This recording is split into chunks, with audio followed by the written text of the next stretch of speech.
finally here, my Nintendo Switch 2. Wake up, Link. Oh, it was a dream again. No, it's not a dream. My Nintendo Switch 2 is finally here. Is it more expensive than the original Switch? Absolutely. Is it better than the original Switch in every conceivable way? That looks like a big fat yes as well. Starting, of course, with the display. We go from 6.2 inches to, oh my goodness, an above average 7.9 inches.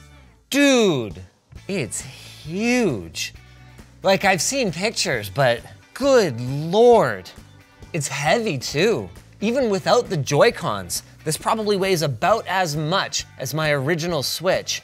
Maybe I could get over that thanks to the 1080p up to 120 Hertz variable refresh rate, not to mention support for HDR. That HDR support, honestly, a little bit controversial because while Nintendo did add support for high dynamic range, which I'm very excited to see, what they dropped was the OLED panel technology that we saw in the Switch OLED. So it's kind of a trade-off. Do you want the perfect inky blacks of OLED, or do you want the vastly increased performance of the Switch 2? And you really will be making that choice thanks to, not unprecedented, but certainly very generous backwards compatibility with the Switch 2. Now, before we get any further, I want to check out these new Joy-Cons.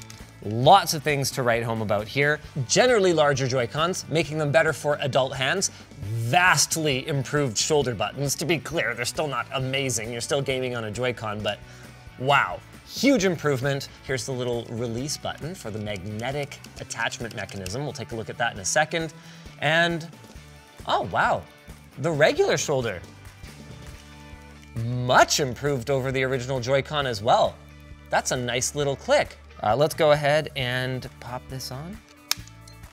That is surprisingly secure. I expected I was gonna be able to just kind of rip it off. And I can, but not unless I'm doing it on purpose. Wow, that's pretty good. I wasn't actually quite finished looking at the Joy-Con. Both of them have optical sensors in them now, so you can use them as the world's worst mouse.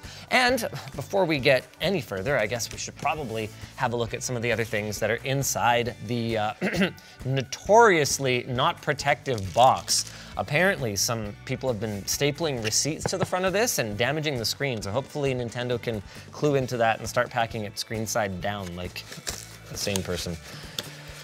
All right, what do we got? Mario Kart World Code. Already redeemed, sorry, don't even try. Let's go. Do you care that it's not a physical copy of the game? Okay, I'm gonna be honest with you guys.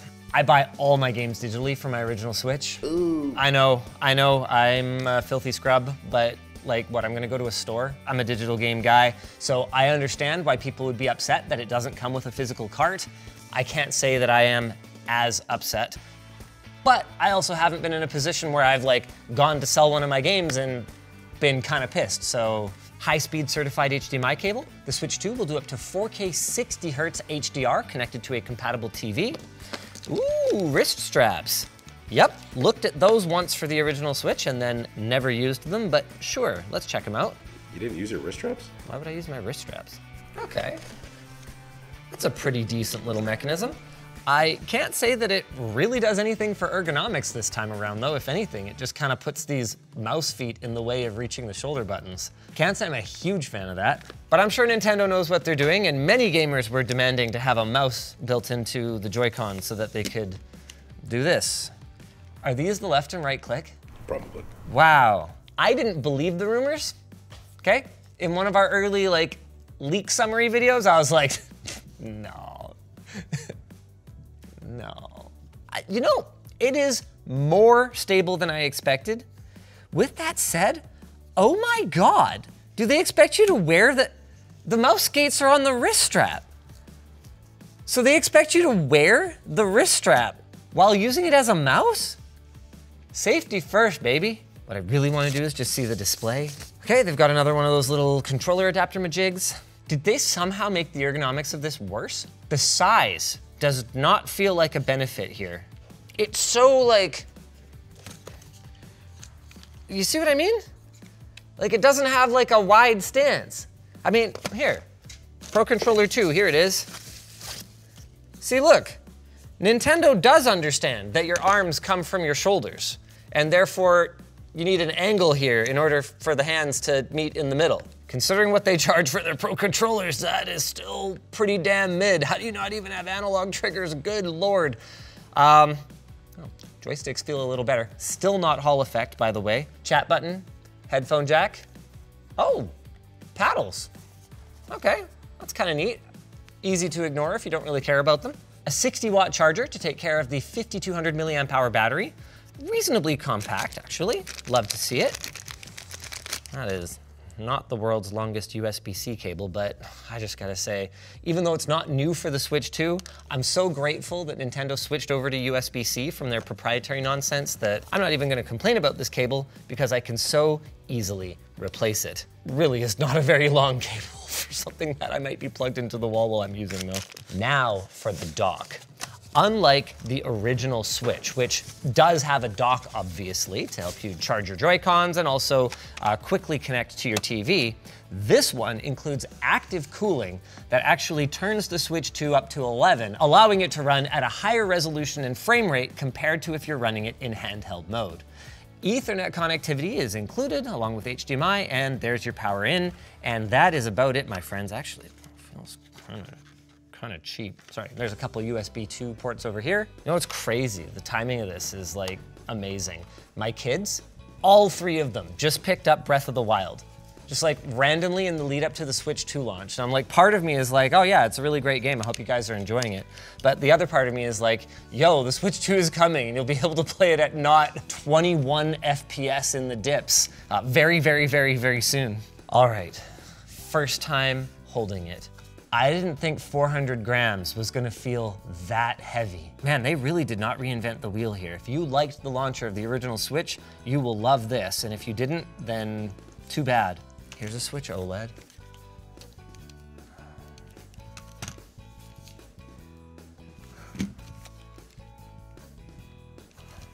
Sorry, I'm thinking. Okay, this is gonna sound crazy, but even though the thickness is identical, like Nintendo's got a thing for things that are 13.9 millimeters thick.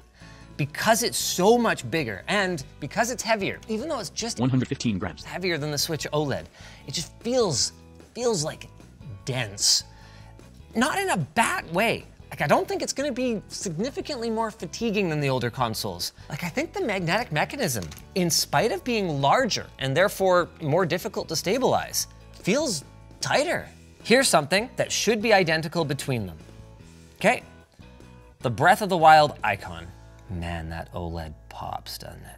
What I can say for sure is that both of these are worlds better in terms of brightness and saturation compared to the original Switch, but like, I should certainly hope so when we've got a new HDR display. Power button, volume rocker, substantially larger exhaust vent, which I guess makes sense when you consider the more powerful NVIDIA processor that's on the new Switch 2. Top USB-C, here's our game cart port. Or should I say game key? Yes, my friends, Nintendo's changes around their game cartridges has sparked more than a little bit of controversy. The microphone that Nintendo says will allow for clear voice communication, yes, even from across the room. That kind of remains to be seen, but that'll probably have to wait for our full review. Bottom-mounted USB-C port, personally, huge fan of this design change. As much as I, love a bottom-mounted port for holding like this, once you rest it on the desk or you have it in your lap, kind of sucks. Of course, Nintendo's real reason for it is so that you can attach this camera. I don't think that I could care less about this camera if I tried. Nintendo intends it to be used with their game chat feature, which, again, somewhat controversially, is going to be accessible to everyone for free for the first year, but in the future will require a Nintendo Online subscription. So I guess I won't use it. It's got a privacy screen integrated though. That's always nice to see. Comes with a USB cable. It's cute in a hi, I'm an eye in your living room kind of way. Not that I think Nintendo's gonna do anything particularly creepy with any of the data, just because I just don't care. And if you don't use chat, that new C button, kind of useless. I really just want to play games, but I feel like I should poke around in the system settings at least a little bit. Bluetooth headsets supported right out of the gate this time. That took them a little while on the original Switch. Wi-Fi 6 should result in significantly faster game downloads, which is gonna be important because the games are a fair bit bigger with higher resolution textures. Much more storage. We get 256 gigs of onboard storage. Do we get a micro SD expansion? Oh, right, yep, it would be under the new and improved kickstand. Man, especially when you compare this to the OG Switch. This was like unacceptable. The OLED is fine, I guess. This is a huge improvement. I can put it at basically any angle that I would want to, and it will stick exactly where I put it. Huge. And yes, micro SD expansion down there. Who would have thought Nintendo would be the first of the big game console companies to support industry standard storage? And did I even mention that it's upgraded? It's now micro SD Express, which is flippin' way faster. So good guy Nintendo, but also to my knowledge, you still can't back up your saves to it unless you like have Nintendo Online. So bad guy Nintendo. Out of principle, until they fix that, I am not buying a Nintendo Online subscription. So, by the way, one more quick thing about the storage slot is you cannot use regular micro SD. It's not fast enough. I totally get that. Cool, I mean, I guess this is the thing about it being the sequel to the Switch. It's Switch, but better, and this is just so much more generally refined and complete compared to what the original Switch was. Very comprehensive menus for audio and display. Check this out, RGB range. I can adjust whether I want to do high refresh rate, auto low latency mode. Dude, that's great. I can make HDR adjustments. In general, I guess that's a benefit to this being the sequel to the original Switch, is it just feels very feature complete right out of the box. Can I play games now? After we talk about dbrand. Oh yeah, right. First we gotta talk about dbrand. Dbrand is showing off their new Switch 2 compatible kill switch. It's the everything accessory, improving the ergonomics and ruggedness of the Switch 2, as well as acting as a protective travel case and game holder. There's a front screen that you can actually see through to see your games, which is kind of cool, translucent. Little something like that. And of course, a 3-piece protective cover that, oh, that's really impressive. Still gives you access to all of the I/O and features that you would need from your Switch 2. They also sell screen protectors, by the way. Look at that. You can totally still use the kickstand, which is really nice. Now let's throw these onto our Joy-Cons. Vast improvement in ergonomics there. And naturally, because it's dbrand, you can get vinyl skins to customize the look of your console. They went to great lengths to color match the salmon and blue that are the Switch 2's colors. Oh, here, hold on, sorry. Oop. Let's go ahead and get this one changed out. Looks sharp, doesn't it? The game cart holder is magnetic, so if you don't want it for whatever reason, you do not have to carry that around if you're an all-digital boy or lady. And what else we got in here?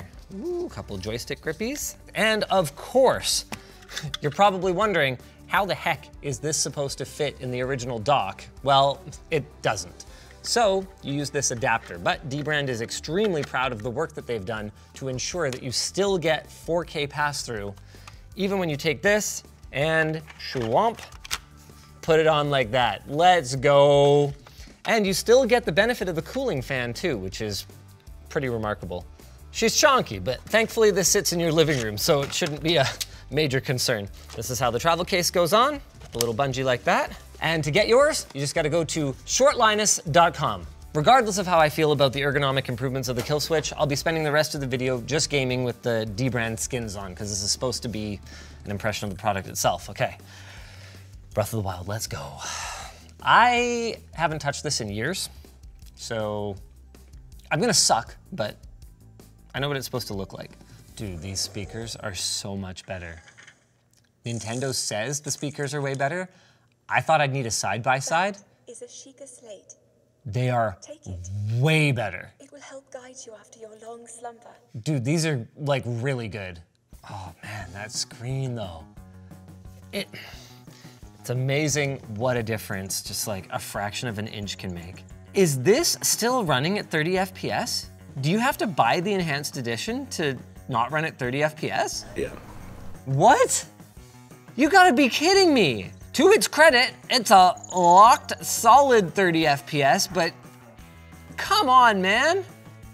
Nintendo, you guys, You guys suck sometimes. Not only that, but you need the enhanced edition to get the additional save slot, HDR, and the quicker loading times. Like, it's faster hardware. It should just run better. While we wait for that to install, let's check out the HDR experience with Mario Kart World. No, well, don't have the timing down. Okay, how much of a thing is drifting? Okay, wow, that sucked.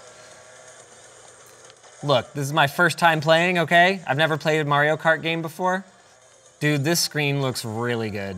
It's bigger and better to the point where I would say it makes a substantial difference to my old man eyes ability to play the game. Here's something crazy though. I gotta confess, I didn't even think about the frame rate. I'm not used to that when I'm gaming on a Switch. Normally it's like, oh yeah, there's a hiccup, there's a stutter, there's a little frame drop.